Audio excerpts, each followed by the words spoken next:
I would like to elaborate a little bit on exactly what happened. The first time the car broke, it was because something in the ECU short-circuited, which caused that to get really confused, and the car just didn't want to car anymore. Basically, after many months later getting that fixed, Bob got the car back, and then the car broke again. Yeah, the block was just basically completely ruined, so there was no saving that anymore. So the only thing left to do was get a new block and completely build that from the ground up and get rid of the ITBs, and this time Bob's plan is to go turbo.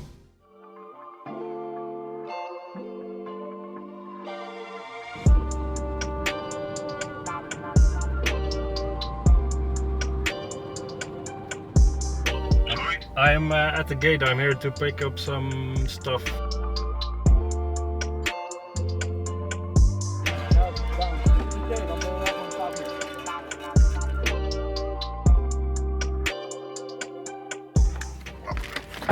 Ben ik eraan, hè? Kun je mee rug, met je benen. Overal mee.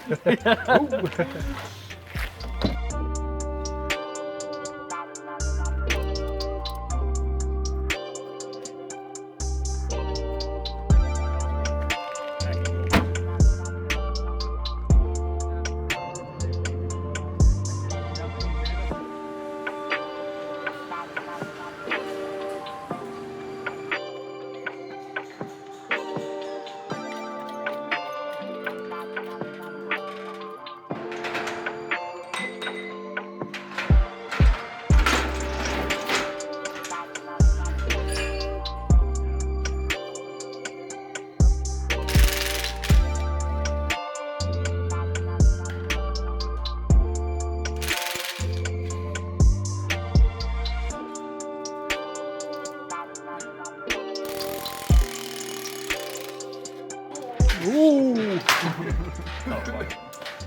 Lightweight flywheel? No. Deze niet lightweight.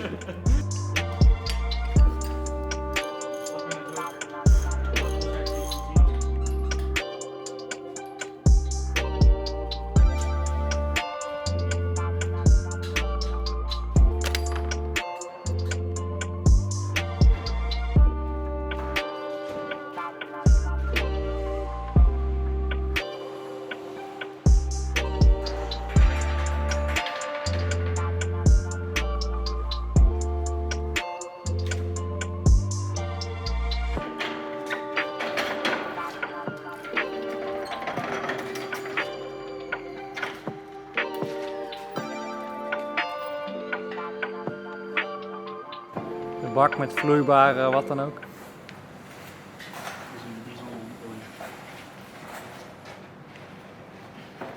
Oeh.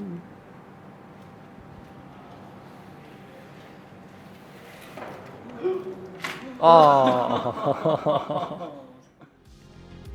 Now we safely got the block back to the shop, it was time to start ordering parts. A lot of different parts. Because Bob really wants this motor to hold power reliably and not break on the first bit of boost. So we had to wait for that for a little while, but once that was all in and the motor was all prepped and ready to be assembled, we got back to work.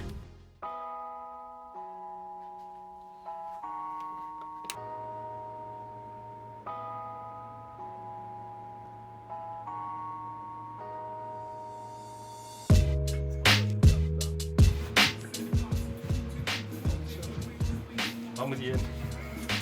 Ik klik dan hier professioneel. Oh, ik heb heel veel video's.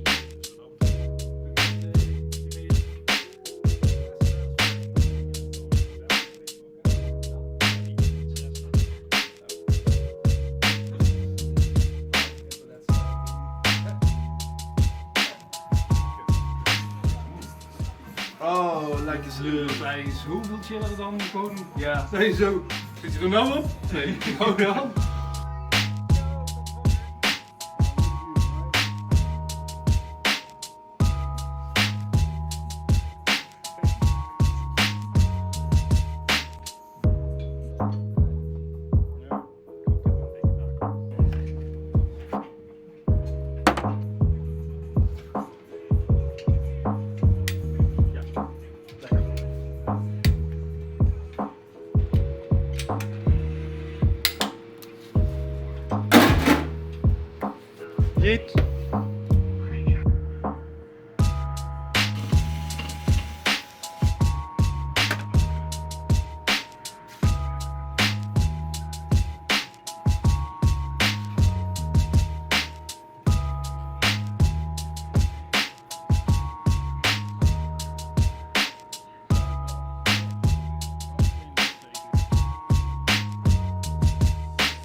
Het is in een plastic zak ook.